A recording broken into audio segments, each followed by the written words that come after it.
Hello everyone, welcome back to my channel. আমি আজকে আপনাদের পারফেক্ট কেক বানানোর সহজ রেসিপিটা আপনাদের সাথে শেয়ার করব। এই রেসিপি ফলো করলে আপনারা ওভেনে বানান অথবা চুলাতে বানান, আপনাদের কেকটা কিন্তু একদম পারফেক্ট হবে। কেক বানানোর জন্য প্রথমে লাগবে ৩টা ডিম, যেটা থেকে আমি ডিমের সাদা অংশ আলাদা করে নিয়েছি আর হলুদ অংশটা আলাদা করে নিয়েছি। প্রথমে ডিমের হলুদ অংশ সামান্য একটু লবণ দিয়ে ভালোভাবে ফেটে নিব।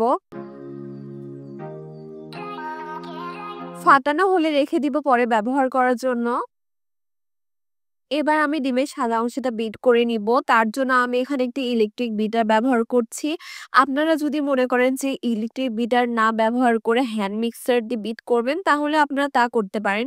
কিন্তু তাতে সময়টা একটু বেশি লাগবে। বিট করার সময় কিন্তু মিডিয়াম স্পিডে বিট করতে হবে। প্রথম ৩০ থেকে ৪০ সেকেন্ড বিট করার পর যখন দেখবেন এরকম ফর্ম চলে আসছে, তখন আমি চিনি অ্যাড করব। আমি এখানে 1/3 কাপ চিনি অ্যাড করেছি। চিনিটা আমি একটু অ্যাড করব, আবার বিট করে নিব, আবার চিনি অ্যাড করব। এভাবে যদি আপনারা করতে থাকেন তাহলে চিনিটা খুব ভালোভাবে মিক্সড হবে।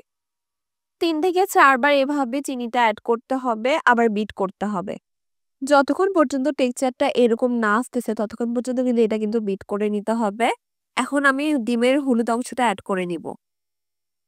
ডিমের হলুদ অংশটা খুব ভালোভাবে মিশিয়ে নিব। এটা বেশি টাইম ধরে কিন্তু বিট করতে হবে না। ৩০ থেকে ৪০ সেকেন্ড বিট করলে হবে।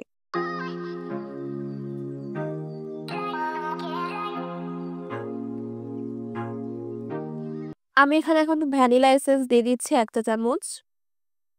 এই পর্যায়ে রান্নার রেগুলার তেল দিয়ে দিব ২ টেবিল চামচ। তেল দেওয়ার পর ১০ থেকে ১৫ সেকেন্ড এটা বিট করে নিতে হবে। তেল দেওয়ার পর কিন্তু বেশি টাইম ধরে এটা বিট করা যাবে না। বিট করলে কিন্তু তেলটা চুপসে যাবে এবং বসে যাবে। এবার আমি শুকনো উপকরণগুলো অ্যাড করব। সেজন্য আমি একটা আলাদা বোল নিয়ে নিয়েছি। তার উপর ঝাঁকনি রেখে 1/2 কাপ ময়দা দিয়ে দিচ্ছি। কর্নফ্লাওয়ার দিয়ে দিচ্ছি 1/4 কাপ। আর ১ চামচ দিয়ে দিচ্ছি বেকিং পাউডার। এখন এটা ভালোভাবে ছেঁকে নিতে হবে। নিয়ে কেকের মিক্সারের মধ্যে আমি দিয়ে দিব এটা।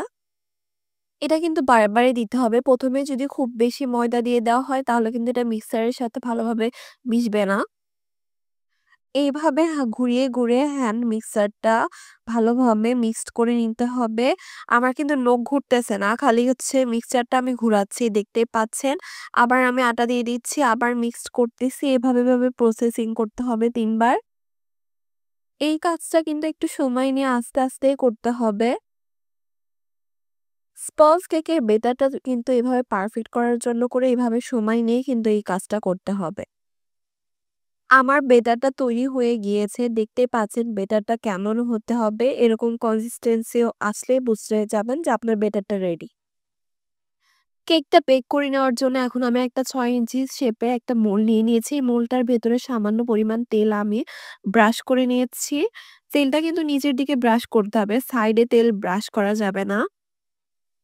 এখন গোলাকার মোল্ডের সাইজে কেটে রাখা বেকিং পেপার অথবা বাসায় ব্যবহৃত লেখার কাগজ আপনারা ব্যবহার করতে পারেন। মোল্ডের ভেতর আমি দিয়ে দিচ্ছি কাগজটা। ওপর থেকে আবার তেলটা ব্রাশ করে নিব। সাইডে তেলটা কিন্তু ব্রাশ করা যাবে না। যদি আপনারা সাইডে তেলটা ব্রাশ করেন তাহলে কেকটা কিন্তু চুষে যাবে।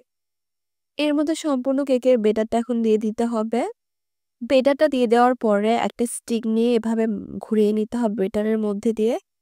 এর ফলে বড় ধরনের কোনো বাবল থাকলে তা বের হয়ে আসবে। এখন আমি এটা ভালো করে কয়েকবার ট্যাপ করে নিব।